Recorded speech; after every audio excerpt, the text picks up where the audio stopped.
You can literally clone a massive fruit-bearing fig tree just by sticking a random branch directly into the dirt. Humans have been doing this exact trick for over 7,000 years, and it completely skips the hassle of trying to find and sprout seeds. If you want endless sweet figs in your backyard, all you need are a few cuttings from an existing tree. You want to grab these branches during the dormant season. Look for wood that is 2 to 3 years old and about 1/2 inch to 3/4 of an inch thick. Anything thinner than that probably will not survive the planting process. Cut them so they are 8 to 12 inches long. Make a straight, flat cut at the bottom base and a slanted cut at the top tip so you always know which way is up. Before you put them in the ground, you need to prep them. Grab some plant sealant and coat the slanted tip to protect it from the elements.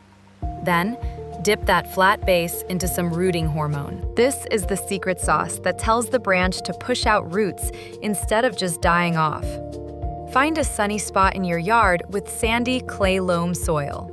Fig trees are super tough and can handle a variety of soils, but they really prefer a pH between 6 and 8. Dig a hole and bury the flat base about 6 inches deep. You should plant at least 6 to 8 of these cuttings spaced a foot apart because, realistically, not all of them are going to make it. Also, make sure you are planting common figs so you do not have to worry about pollination later on. Now for the hardest part, which is leaving them alone. Fig trees actually thrive on neglect. You only need to water them every couple of weeks. The #1 way people kill these cuttings is by drowning them or dumping a ton of fertilizer on them right away.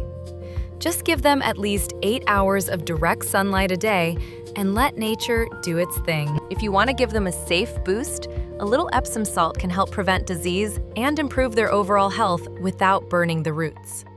If you live in a colder climate, you might need to throw a blanket over them when it freezes, but otherwise, they are incredibly low maintenance. In just the first year, those little sticks can shoot up to 4 feet tall. By year 2, you will be harvesting your own fresh, sweet figs from a tree you literally built from a scrap branch.